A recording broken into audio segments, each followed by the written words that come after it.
Assalamualaikum warahmatullahi wabarakatuh. Alhamdulillah wa syukurillah, pada hari ini kita bisa bertemu walaupun dengan di dunia maya di dalam acara orientasi mahasiswa baru Universitas Siliwangi di program studi gizi Fakultas Ilmu Kesehatan tahun 2020. Pada kesempatan ini saya akan menjelaskan tentang kurikulum perguruan tinggi S1 Gizi Fakultas Ilmu Kesehatan Universitas Siliwangi. Prodi S1 Gizi Fakultas Ilmu Kesehatan Unsil ini baru mendapatkan SK untuk pendirian adalah pada bulan September tahun 2017. Tetapi kami baru menerima mahasiswa baru pada tahun 2018. Jadi maba tahun 2020 ini merupakan mahasiswa angkatan ketiga di Prodi Gizi Fakultas Ilmu Kesehatan Unsil. Adapun yang menjadi visi Prodi S1 Gizi Unsil adalah menjadi program studi penyelenggara pendidikan, penelitian dan pengabdian pada masyarakat yang unggul dan terdepan di tingkat Priangan Timur, terpandang di tingkat nasional, berwawasan kebangsaan dan berjiwa usaha, serta mampu bersaing pada tingkat global dalam bidang ilmu gizi pada tahun 2025.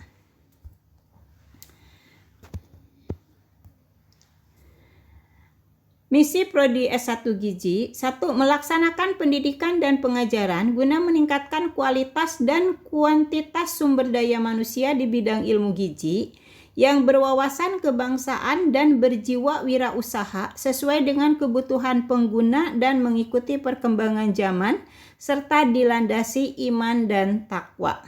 Kedua, menyelenggarakan penelitian dan pengabdian pada masyarakat yang edukatif, inovatif, berwawasan kebangsaan, dan menumbuhkan jiwa wirausaha di bidang ilmu gizi.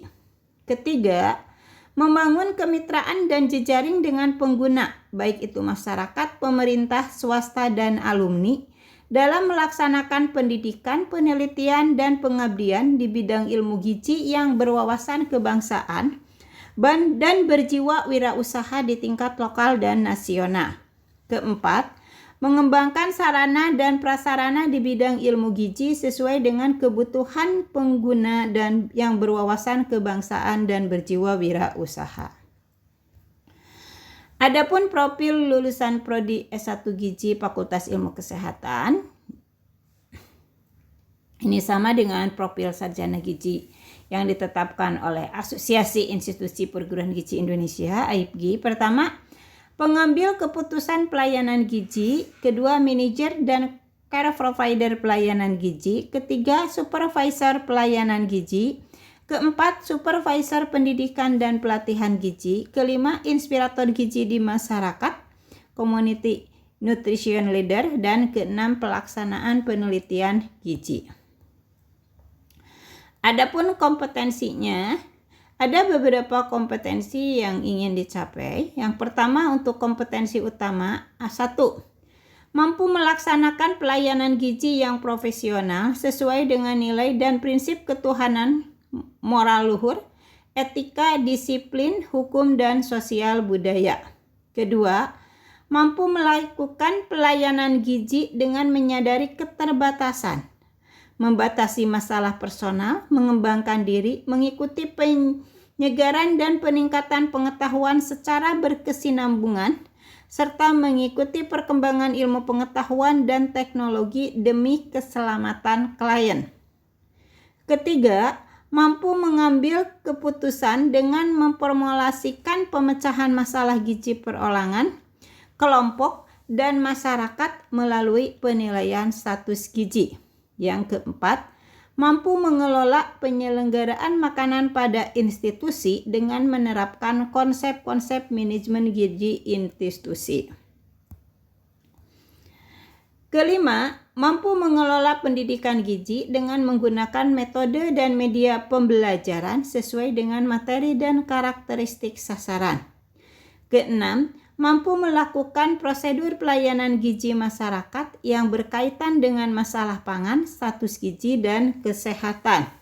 Ketujuh, mampu mengembangkan pelayanan gizi promotif, preventif, kuratif, dan rehabilitatif, serta mampu beradaptasi pada kondisi sumber daya terbatas.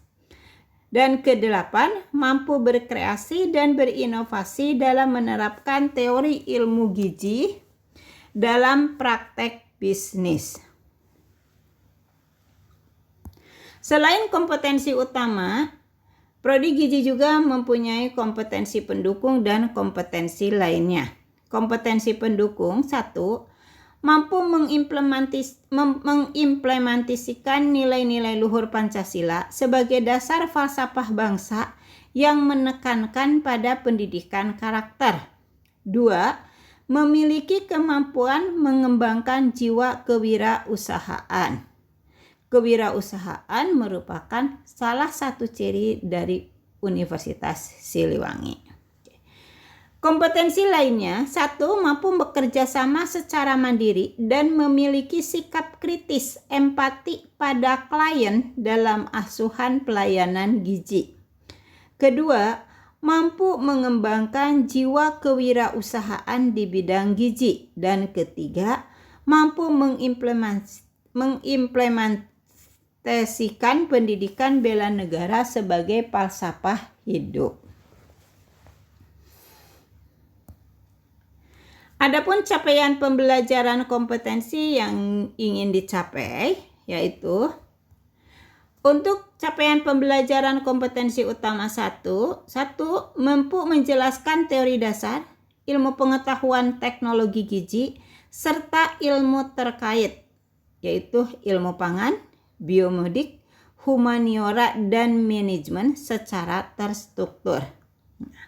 Itu nanti diimplementasikan dalam mata-mata kuliah yang akan Ibu jelaskan berikutnya.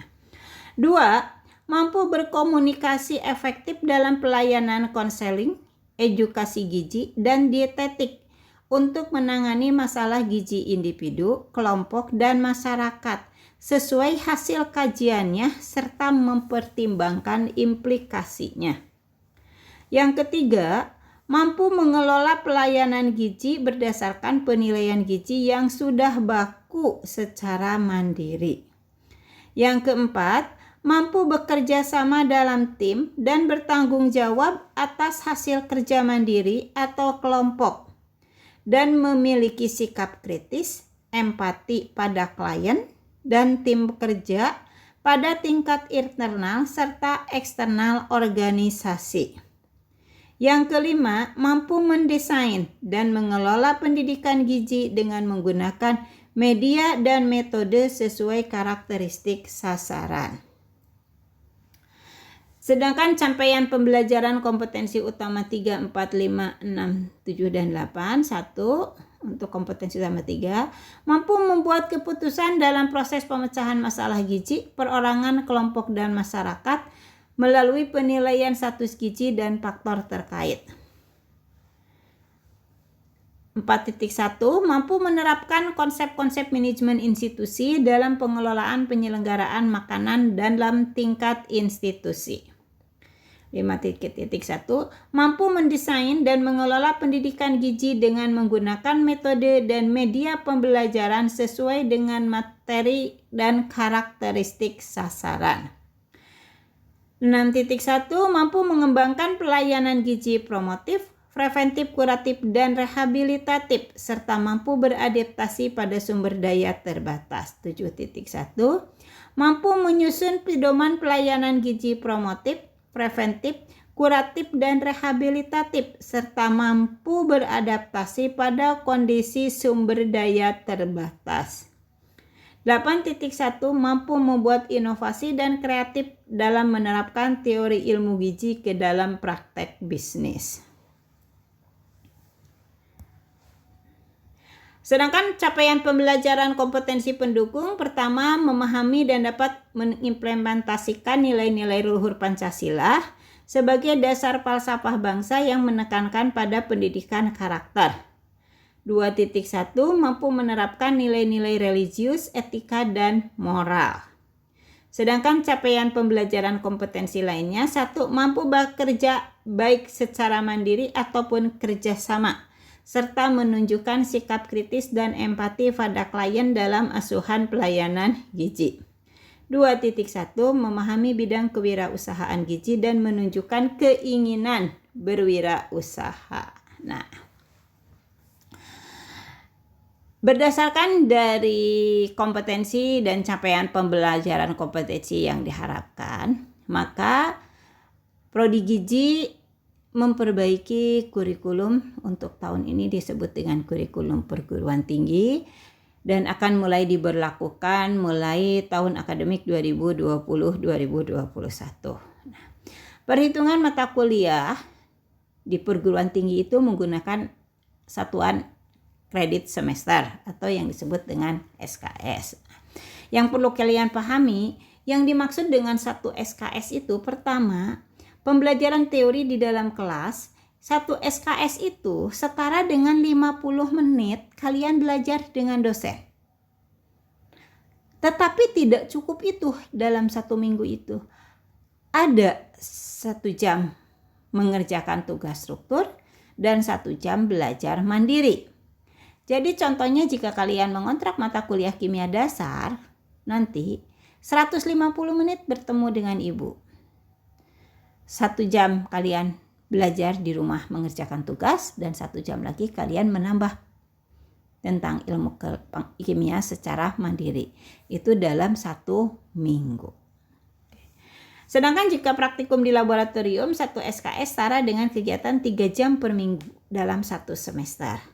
Nanti kalian akan praktek di lapangan, 1 SKS-nya setara dengan 4-5 jam per minggu selama 1 semester. Sedangkan untuk skripsi, 1 SKS setara dengan 64-80 jam dalam 1 semester. Nah, 1 semester itu kita menghitung adalah 16 pertemuan.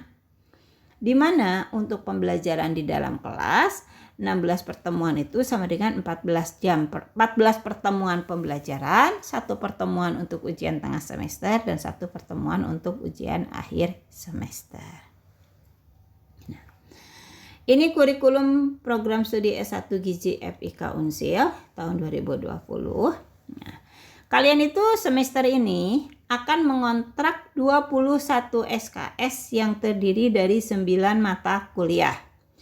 Ada mata kuliah biologi, kimia, anatomi, dasar-dasar komunikasi, Pancasila, bahasa Indonesia, bahasa Inggris, matematik, dan dasar manajemen. Untuk mahasiswa baru, ini akan langsung terkontrak secara otomatis. Berbeda nanti dengan setelah kalian udah semester 2, semester 3. Nanti itu akan dijelaskan oleh dosen yang lain untuk menjelaskan materi tentang bagaimana cara pembelajaran di perguruan tinggi.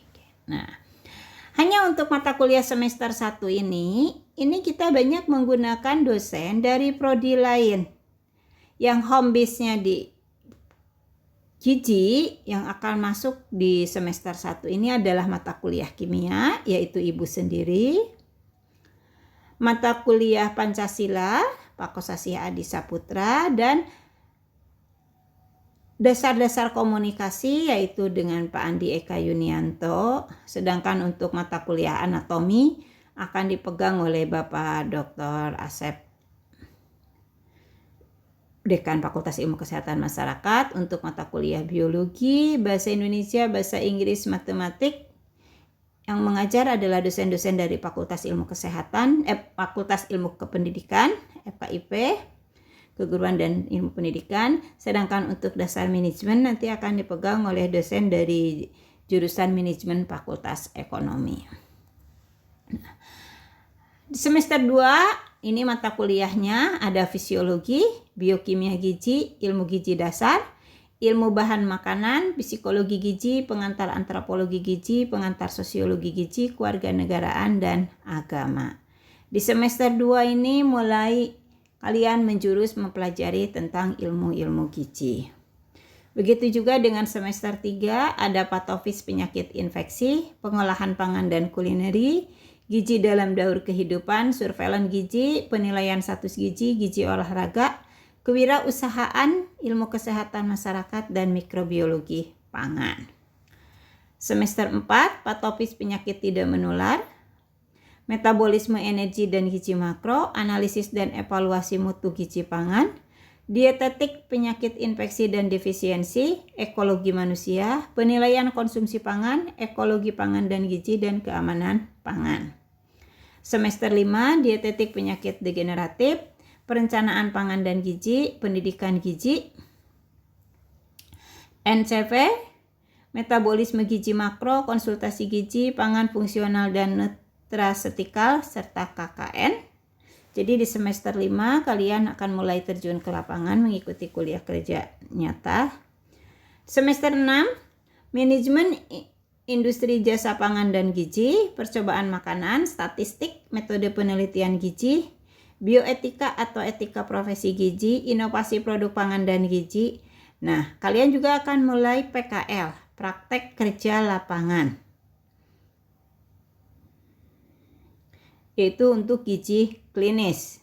Karena kita itu akan kalian itu punya 3 kompetensi gizi, gizi klinis, gizi masyarakat, dan food service, dan epidemiologi gizi. Semester 7, kalian akan melakukan PKL gizi masyarakat.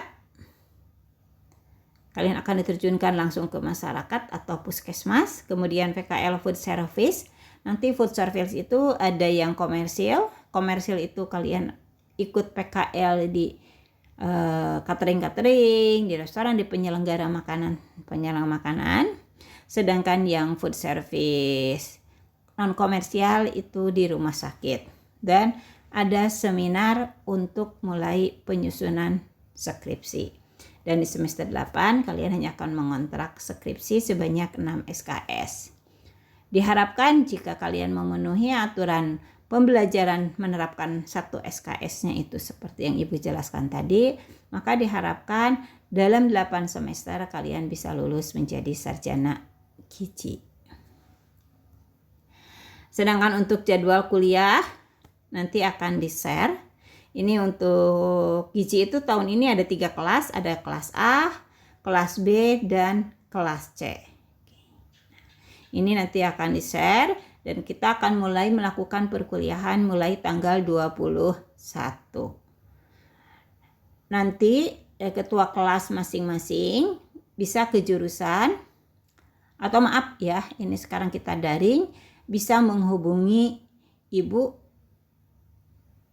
atau Pak Taufik Sekjur untuk menanyakan tentang nomor-nomor kontak yang bisa kalian hubungi untuk mata kuliah yang kalian kontrak. Terima kasih. Penjelasan dari Ibu cukup sekian. Wassalamualaikum warahmatullahi wabarakatuh.